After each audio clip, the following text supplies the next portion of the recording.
Recording in progress. First question, please. Tom Deason.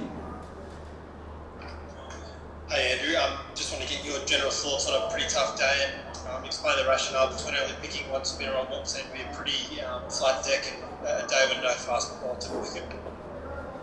Yeah, obviously a difficult day. Was always going to be in terms of who won the toss was probably going to get on their terms for day one. Really impressed with the way that we controlled the tempo of the game. That was one thing that we knew that we had to do so the game didn't run away from us on day one. In terms of selection, it's like any other selection. I'd like to think that we can judge it over 5 days and not in isolation over 1 day. So, clearly it was a tough day for everyone, for all the bowlers, including the spinners, with Nathan Lyon bowling 31 overs, and I thought he bowled really, really well. There wasn't a lot there for him. There was a little bit of attack in the wicket early, which created I suppose the speculation that it was going to spin, but once the wicket dried out, the spin decreased a significant amount, and clearly it became tougher for both quicks and spinners. Alex Malcolm, please. Thanks, Brian. G'day, Andrew. How did you manage working through the tactical stuff with Pat throughout the day, and specifically the use of Greeny, who only bowled obviously the 5 overs for the day, and Travis Head bowled quite early on? Yeah. Oh, there's some echo there. I think the Travis Head one was more related to the tackiness in the wicket, and that was something that was discussed. So it was worth a look for a few overs early on there with the 2 spinners. But as it dried out, the spin decreased a significant amount, as I said earlier. What was there noise there? Somebody with their microphone on. Please turn your microphones off. Thank you very much. Yeah, and then the Cameron Green one, obviously any time the spinners' overs increase, and that's going to eat into the potential of Cameron Green's overs. So we didn't plan for that fewer overs for Greeny. That's just the way it worked out. But I thought Pat bounced in and out of plans really, really well. It was a difficult day, and as I said, the impressive part was that we controlled the tempo. Would we have liked a few more wickets? There's no doubt about that. But I think you've also got to give credit to the way that Imam, Shafiq and Azhar Ali batted. I mean, they made a few errors, gave us a few look-ins, and they were really, really disciplined. So something that we can look into as we try to navigate through the game as well with the bat. Nick, please. Thanks, Brian. G'day, Andrew. We saw Mitchell start just after his final over there and start sort of limping slightly. Do you know if there's any potential concerns with him ahead of tomorrow, or is he absolutely fine? Have you had a chance to speak to him? Yeah, had a quick chat to him. Obviously, anytime you see someone a little bit proppy, there is some concern there, but it was nothing more than just a little bit of cramp. We're pretty confident he'll be fine tomorrow. So that's all it was, just a fraction of cramp. Perfect, thank you. Scott Bailey, please.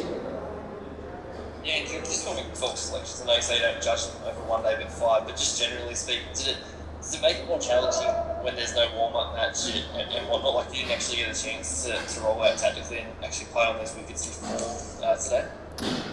Not really. I think we knew what we're in for.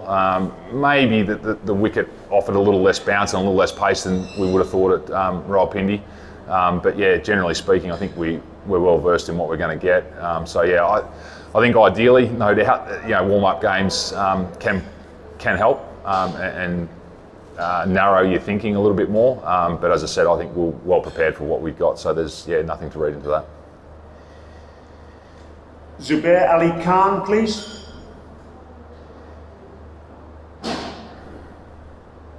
Hello, thank you very much. It was a tough day. Don't you think that you have missed the trick by not playing 2 proper spinners, looking at the pitch and the ball is turning on the very first day? I think it spun significant early. As I said, that was that sort of moisture in the wicket where it spun, and I think, as I said earlier, I think you judge the selections over the 5 days. We had a clear plan as to what we were trying to achieve. I thought Pakistan played really, really well with the bat, denied us any look-ins on day one. We'll navigate through the game with the team that we've got out there. And I thought Nathan Lyon bowled significantly well, and 31 overs and only the 1 wicket as well. So work was tough for both spinners and quicks today. Andrew Ramsey, please. Oh, hi, Andrew.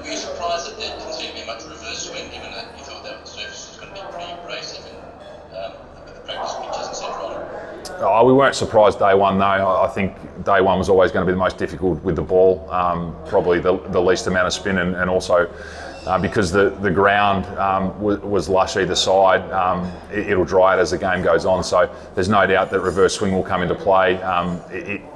I think Pakistan will be able to get it earlier than us, just based upon the conditions drying out and the wicket becoming more abrasive, and also the ground won't receive water throughout the whole game as well, so the outfield will become drier as well. So we always knew that today was probably not going to be the day for significant reverse swing, although we got a little bit towards the end of the day, but we expect that to come into the game as it goes deeper.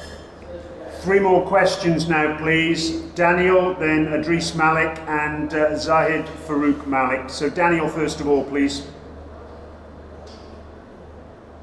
And just in terms of obviously Rod Marsh's passing, just because having any time to reflect on it at all, and what was the impact that he had on your cricket life at all?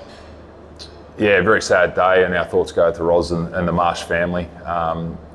I had a significant impact on a lot of people in the change room through selecting, but also the academy coach. So for me personally, he was my under-19s coach, academy coach, and had a significant part in my early career. So very sad day for all in the change room for Australian cricket, and as I said, in particular for the Marsh family, and our thoughts go with them on such a sad day. Idris Malik, please.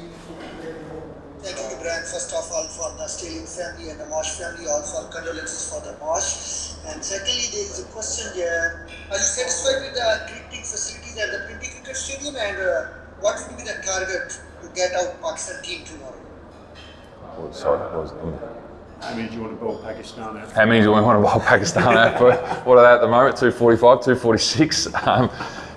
Look, I think it's going to be attritional cricket. We're going to have to come tomorrow with some plans to A, control the tempo of the game, but B, look to make inroads in terms of the wicket tally. And we think, clearly the game will speed up as it gets deeper. I think it's still going to be very, very good for batting over the next couple of days. So it's important for us to be able to contain the runs and the tempo of the game whilst take some wickets, and hopefully we can be batting at some stage tomorrow to really, I suppose, even up the game. If Pakistan were to bat all day tomorrow, then it starts to shift into potentially 2 results, not 3.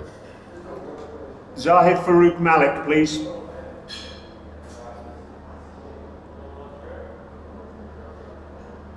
Did you think that it was a wise decision to go with the one spinner? It's okay, we've answered that question already. Thank you. We've got time for one more question, and that's Avani Das. Hi, I'm just wondering how the team's feeling about security after this bomb that's gone off in Peshawar, about 200 kilometres away. Yeah, firstly, our thoughts with those in Peshawar. Our security, someone's got their microphone on again. That microphone off. Our thoughts are obviously with the people with Peshawar, within Peshawar. For us, we'll be guided by our security team here. We're in really, really good hands. We have been since the day that we landed. So we'll be guided and advised by those people, the experts in the field. And our job is to play cricket. And if anything were to change, then clearly they would be people to be talking to about that. Thank you very much, everyone. Much appreciated. Take care, and we'll see you again tomorrow. Recording stopped. Thank you. Thank you, Brian.